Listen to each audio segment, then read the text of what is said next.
Hi hello ನಮಸ್ಕಾರ ರೀ ಎಲ್ಲರಿಗೂ. ಇವತ್ತು ಬೆನ್ನು ನೋವು, ಮಂಡಿ ನೋವು ಮತ್ತು ಮೂಳೆಗೆ ಸಂಬಂಧಪಟ್ಟಿರುವಂತಹ ಯಾವುದೇ ನೋವಿಗೆ ಒಳ್ಳೆ ರಾಮಬಾಣವಾಗಿರುವಂತಹ ರೆಸಿಪಿನ ನಿಮ್ಮ ಜೊತೆ ಶೇರ್ ಮಾಡ್ಕೊಳಕತ್ತೇನೆ. ನೋಡಿರಿ, ಮೊದಲಿಗೆ ಪ್ಯಾನ್ಗೆ ನಾನು 1/4 ಕಿಲೋ ಅಂದರೆ 1/4 kg ಅಷ್ಟು ಕರಿ ಉದ್ದನ್ನು ಸೇರಿಸ್ಕೊಳತ್ತೇನೆ. ಈಗ ಸಣ್ಣ ಉರಿ ಇಟ್ಕೊಂಡು ಚೆಂದಾಗೆ ಹುರ್ಕೋಬೇಕು. ಒಳ್ಳೆ ಘಮ ಬರಬೇಕ್ರಿ ಉದ್ದಿನ ಕಾಳು ಅಲ್ಲಿವರೆಗೂ. ಪೂರ್ತಿ ಹೊತ್ತಿಸ್ಬಾರ್ದು ಮತ್ತು ಲೈಟಾಗಿ ಕಲರ್ ಚೇಂಜ್ ಆಗ್ತೈತೆ ಅನ್ನೋಷ್ಟೊತ್ತಿಗೆ ತೆಗೆದುಬಿಡಬೇಕು. ಕರಿ ಉದ್ದೊಳಗ್ರಿ ಐರನ್, ಕ್ಯಾಲ್ಶಿಯಂ, ಪೊಟ್ಯಾಷಿಯಮ್, ಮ್ಯಾಗ್ನೀಷಿಯಮ್ ಎಲ್ಲ ಅಂಶಗಳು ಇರೋದ್ರಿಂದ ನಮ್ಮ ಮೂಳೆಗಳಿಗಂತೂ ಭಾಳ ಚಲೋ ಅಂತ ಹೇಳ್ಬೋದು. ಈಗ ನೋಡ್ರಿ, ಇಷ್ಟು ಹುರ್ಕೊಂಡ್ರೆ ಸಾಕು. ಒಳ್ಳೆ ಘಮ ಬರುವಷ್ಟೊತ್ತಿಗೆ ತೆಗೆದುಬಿಡಬೇಕು. ಉದ್ದಿನ ಕಾಳು ಕೂಡ ಕಪ್ ಕಲರ್ ಇರೋದ್ರಿಂದ ಗೊತ್ತಾಗೋದಿಲ್ಲ, ಹಾಗಾಗಿ ಘಮ ಬರ್ತೈತೆ ಅನ್ನೋಷ್ಟೊತ್ತಿಗೆ ತೆಗೆದುಬಿಡ್ಬೇಕಾಗ್ತೈತಿ. ಈಗ ಒಂದು 4 ಚಮಚದಷ್ಟು ಅಕ್ಕಿ ಸೇರಿಸ್ಕೋಬೇಕು.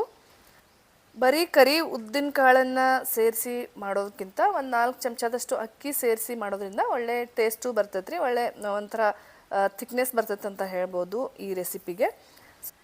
ಅಕ್ಕಿ ಹುರ್ಕೊಳಕ್ಕೇನು ಭಾಳ ಟೈಮ್ ಬೇಕಾಗಂಗಿಲ್ಲ ರೀ. ಜಸ್ಟ್ ನೋಡಿರಿ, ಒಂಚೂರು ಕಲರ್ ಚೇಂಜ್ ಆಕ್ಕತ್ತೆ ಅನ್ನೋಷ್ಟೊತ್ತಿಗೆ 2-3 ನಿಮಿಷ ಅನ್ನೋಷ್ಟೊತ್ತಿಗೆ ತೆಗೆದುಬಿಡ್ಬೇಕಾಗ್ತೈತಿ. ಅಕ್ಕಿನ ಹುರ್ಕೊಳ್ಳೋದಾಯಿತು. ಈಗ ಪ್ಲೇಟಿಗೆನ ತನಗಾಗಕ್ಕೆ ಬಿಡತ್ತೇನೆ. ಈಗ ನೆಕ್ಸ್ಟು ಬಾದಾಮ್ ಸೇರಿಸ್ಕೊಳತ್ತೇನೆ. ಒಂದು 25 ಬಾದಾಮ್ ಅದಾವು. ಅದಾದಮೇಲೆ ಗೋಡಂಬಿ, ಇದು ಕೂಡ ಸೇಮ್ ಅದರಷ್ಟೇ ಅಳತೆ ಒಳಗೆ ತೊಗೊಂಡೇನಿ. ನಿಮಗೆ ಡ್ರೈ ಫ್ರೂಟ್ಸು ಯಾವ್ದು ಇಷ್ಟ ಆಗ್ತೈತಲ್ಲ ಎಲ್ಲ ಡ್ರೈ ಫ್ರೂಟ್ಸ್ನು ತೊಗೋಬೋದು ನೀವು. ಈಗ ಚೆಂದಾಗೆ ಹುರ್ಕೋಬೇಕು. ಒಂಚೂರು ಲೈಟಾಗಿ ಕಲರ್ ಚೇಂಜ್ ಆಯ್ತು ಅನ್ನೋಷ್ಟೊತ್ತಿಗೆ ಇದನ್ನು ಕೂಡ ತೆಗಿಬೇಕು. ಈಗ ನೆಕ್ಸ್ಟು ನೋಡಿರಿ, ಕುಂಬಳಕಾಯಿ ಬೀಜ ಅಂದರೆ ಪಂಪ್ಕಿನ್ ಸೀಡ್ಸು, ಅದಾದಮೇಲೆ ವಾಟರ್ ಮೆಲನ್ ಸೀಡ್ಸು ಅಂದರೆ ಕಲ್ಲಂಗಡಿ ಹಣ್ಣಿನ ಬೀಜನೂ ಸೇರಿಸ್ಕೊಂಡು ಇವೆರಡನ್ನೂ ಕೂಡ ಒಂಚೂರು ಲೈಟಾಗೆ ಬೆಚ್ಚಗೆ ಮಾಡ್ಕೋಬೇಕಷ್ಟ. ಬಾಳೆಹಣ್ಣು ಹುರ್ಕೊಳ್ಳೋ ಅವಶ್ಯಕತೆ ಇಲ್ಲ. ಒಂದು 2 ನಿಮಿಷ ಸಾಕ್ರಿ, ಇವು ಹುರ್ಕೊಳಕ್ಕೆ ಭಾಳ ಟೈಮ್ ಹತ್ತಂಗಿಲ್ಲ. ನೋಡಿರಿ, ಇಷ್ಟು ಹುರ್ಕೊಂಡಾಯಿತು. ಈಗ ಎಲ್ಲ ಇಂಗ್ರೀಡಿಯೆಂಟ್ಸ್ನು ಪೂರ್ತಿಯಾಗಿ ತಣ್ಣಗಾಗಕ್ಕೆ ಬಿಡಬೇಕು. ಯಾಕಂದರೆ ಈಗ ಮಿಕ್ಸಿ ಒಳಗೆ ರುಬ್ಕೋಬೇಕಲ್ಲ, ಹಾಗಾಗಿ ಬಿಸಿ ಬಿಸಿ ಇರುವಾಗಲೇ ರುಬ್ಕೊಂಡ್ರೆ ಗಂಟಾಗಿಬಿಡ್ತೈತಿ. ಈಗ ಎಲ್ಲ ಇಂಗ್ರೀಡಿಯೆಂಟ್ಸ್ ಪೂರ್ತಿಯಾಗಿ ತಣ್ಣಗಾಗಿದ್ದಾವೆ. ಈಗ ಮಿಕ್ಸಿ ಜಾರಿಗೆ ಸೇರಿಸ್ಕೊಂಡು ಚೆಂದಾಗೆ ಪೌಡ್ರ್ ಮಾಡ್ಕೋಬೇಕಾಗ್ತೈತಿ. ಈ ಪೌಡ್ರನ್ನ ನೀವು ತಿಂಗ್ಳುಗಂಟ್ಲೆ ಇಟ್ಕೋಬೋದು. ಯಾಕಂದರೆ ಎಲ್ಲ ಇಂಗ್ರೀಡಿಯೆಂಟ್ಸ್ನು ಚೆಂದಾಗೆ ಹುರ್ಕೊಂಡಿರೋದ್ರಿಂದ ಬೇಗ ಹಾಳಾಗೋದಿಲ್ಲ. ಹಾಗಾಗಿ ತಿಂಗ್ಳುಗಂಟ್ಲೆ ನೀವು ಆರಾಮಾಗಿ ಯೂಸ್ ಮಾಡ್ಕೋಬೋದು. ಋತುಮತಿಯಾದ ಮಕ್ಕಳಿಗೆ, ಬಾಣಂತಿಯರಿಗೆ ಮತ್ತು ಒಂದು 5 ವರ್ಷ ಮೇಲ್ಪಟ್ಟ ಮಕ್ಕಳಿಂದ ಹಿಡಿದು ವಯಸ್ಸಾದವ್ರವರೆಗೂ ಆರಾಮಾಗಿ ಇದನ್ನು ನೀವು ತಗೋಬೋದು. ಆರೋಗ್ಯಕ್ಕಂತೂ ಅಗದಿ ಚಲೋ ಅಂತ ಹೇಳ್ಬೋದು ರೀ. ಬೆಳೆಯೋ ಮಕ್ಕಳಿಗಂತೂ ಬೋನ್ಸ್ ಅಂತೂ ಸ್ಟ್ರಾಂಗ್ ಆಗ್ತೈತೆ ಅಂತ ಹೇಳ್ಬೋದು. ನೀವು ವಾರದಾಗ ಒಂದು 2-3 ಸಾರಿ ಕೊಟ್ರೆ. ನೋಡಿರಿ, ಈ ರೀತಿ ಸಣ್ಣಗೆ ಪೌಡ್ರ್ ಮಾಡ್ಕೊಂಡೇನಿ.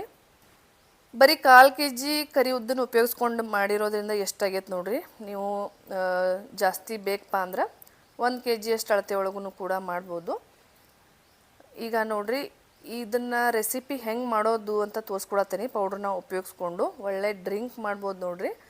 ಈಗ 1 ಗ್ಲಾಸಷ್ಟು ನೀರನ್ನು ಸೇರಿಸ್ಕೊಳತ್ತೇನೆ ನಾನು ಒಂದು ಪ್ಯಾನ್ಗೆ.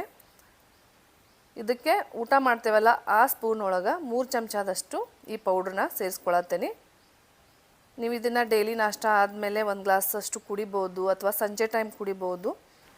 ವಾರದಾಗ ಒಂದು 3-4 ಸಾರಿ ನೀವು ಕುಡಿತಾ ಬಂದ್ರೆ ಖಂಡಿತವಾಗ್ಲೂ ಬೆನ್ನು ನೋವು, ಮಂಡಿ ನೋವು, ಕೆಲವೊಬ್ಬರಿಗೆ ಜಾಯಿಂಟ್ ಪೇನ್ಸ್ ಇರ್ತೈತಿ, ಅಂಥವ್ರಿಗಂತೂ ಇನ್ನೂ ಚಲೋ ಅಂತ ಹೇಳ್ಬೋದು. ನೋಡಿರಿ, ಕೈ ಬಿಡದ ಈ ರೀತಿ ತಿರುಗಿಸ್ತಾನೆ ಇರಬೇಕು. ಗಂಟಾಗಂಗಿಲ್ಲ ಮತ್ತು ತಳನೂ ಹಿಡಿಯಂಗಿಲ್ಲ. ಒಂದು 5 ನಿಮಿಷ ಸಣ್ಣ ಉರಿ ಒಳಗೆ ಕುದಿಸ್ಕೋಬೇಕ್ರಿ. ನೋಡಿರಿ, ಒಂದು ಕುದಿ ಕುದಿಸ್ಕೊಂಡಾದ್ಮೇಲೆ ಸ್ವಲ್ಪ ಬೆಲ್ಲ ಸೇರಿಸ್ಕೊಳತ್ತೇನೆ. ನಿಮಗೆ ಬೆಲ್ಲ ಬೇಡ ಅಂದ್ರೆ ಬೆಲ್ಲದ ಬದಲು ಸ್ವಲ್ಪ ಉಪ್ಪನ್ನು ಸೇರಿಸ್ಕೋಬೋದು. 1 ಗ್ಲಾಸ್ ಈ ಡ್ರಿಂಕಿಗೆ ಒಂಚೂರು ಬೆಲ್ಲ ಸೇರಿಸ್ಕೊಂಡೆ ನಾನು. ಎಷ್ಟು ಬೇಕಲ್ಲ ಅಷ್ಟೇ ನೋಡ್ಕೊಂಡು ಸೇರಿಸ್ಕೊರಿ, ಜಾಸ್ತಿನೂ ಆಗಬಾರ್ದು ಬೆಲ್ಲ. ಈಗ ಬೆಲ್ಲ ಚೆಂದಾಗೆ ಒಂದು ರೌಂಡ್ ಮಿಕ್ಸ್ ಮಾಡ್ಕೋಬೇಕು. ಈಗ ನೋಡಿರಿ, ಚೆಂದಾಗೆ ಬೆಲ್ಲ ಕರಿಗ್ತು. ಅದಾದಮೇಲೆ ಫೈನಲಾಗಿ 1 ಲೋಟದಷ್ಟು ನಾನು ಹಾಲನ್ನು ಸೇರಿಸ್ಕೊಳತ್ತೇನೆ. ಹಾಲು ಕೂಡ ನಮ್ಮ ಆರೋಗ್ಯಕ್ಕೆ ಭಾಳ ಚಲೋ ರೀ. ಮೇನ್ ಅದ್ರೊಳಗೆ ಕ್ಯಾಲ್ಶಿಯಮ್ ಇರೋದ್ರಿಂದ ನಮ್ಮ ಮೂಳೆಗಳಿಗಂತೂ ಭಾಳ ಚಲೋ. ಫೈನಲಾಗಿ ತುಪ್ಪ ಸೇರಿಸ್ಕೊಳತ್ತೇನೆ. ತುಪ್ಪನೂ ಚಲೋ, ಎಲ್ರಿಗೂ ಗೊತ್ತು. ಸೊ ಹಾಲು, ತುಪ್ಪ ಮತ್ತು ಡ್ರೈ ಫ್ರೂಟ್ಸ್ ಅದಾವು, ಮತ್ತು ಕರಿ ಉದ್ದಿನ ಕಾಳು ಇವೆಲ್ಲ ನಮ್ಮ ಮೂಳೆಗಂತೂ ಭಾಳ ಚಲೋ ಅಂತ ಹೇಳ್ಬೋದು ರೀ. ಸೊ ಈಗ ಒಂದು ರೌಂಡ್ ಚೆಂದಾಗೆ ಮಿಕ್ಸ್ ಮಾಡಿಕೊಂಡ್ರೆ ಫೈನಲಾಗಿ ನಮ್ಮ ಆರೋಗ್ಯಕ್ಕೆ ಅಗದಿ ಚಲೋ ಇರುವಂತಹ ಒಂದು ಒಳ್ಳೆ ಡ್ರಿಂಕ್ ರೆಡಿ ಆಯಿತು ಅಂತ ಹೇಳ್ಬೋದು. ಇದನ್ನು ನೀವು ಮಂಡಿ ನೋವು ಸೊಂಟ ನೋವು ಇರುವಂಥವ್ರು ಡೈಲಿ ಕುಡಿತಾ ಬಂದ್ರೆ ಖಂಡಿತವಾಗ್ಲೂ ನೋವು ಕೂಡ ಕಡಿಮೆ ಆಗ್ತಾ ಬರ್ತೈತಿ, ಮೂಳೆಗಳು ಕೂಡ ಗಟ್ಟಿ ಆಗ್ತಾವು. ನಾರ್ಮಲ್ ಇರೋ ವ್ಯಕ್ತಿಗಳು ಕೂಡ ಆರಾಮಾಗಿ ವಾರದಾಗ 2-3 ಸರಿ ಮಾಡಿಕೊಂಡು ಕುಡಿಬಹುದು. ಇವತ್ತಿನ ರೆಸಿಪಿ ನಿಮ್ಮೆಲ್ರಿಗೂ ಇಷ್ಟ ಆಗೈತೆ ಅಂತ ಭಾವಿಸ್ತೇನೆ. ಇಷ್ಟ ಆದರೆ ಲೈಕ್ ಮಾಡಿರಿ, ಶೇರ್ ಮಾಡಿರಿ, ಸಬ್ಸ್ಕ್ರೈಬ್ ಮಾಡ್ಕೊರಿ. ಮತ್ತಷ್ಟು ಹೊಸ ಈಸಿ ರೆಸಿಪಿಗಳಿಗಾಗಿ ನನ್ನ ಚಾನಲ್ನ ಸಬ್ಸ್ಕ್ರೈಬ್ ಮಾಡ್ಕೊಳ್ಳೋದನ್ನು ಮಾತ್ರ ಮರಿಬೇಡ್ರಿ. ಮತ್ತೆ ಸಿಗೋಣ ಮತ್ತೊಂದು ಹೊಸ ಈಸಿ ರೆಸಿಪಿ ಜೊತೆ. ಅಲ್ಲಿವರೆಗೂ ಎಲ್ರಿಗೂ ನಮಸ್ಕಾರ.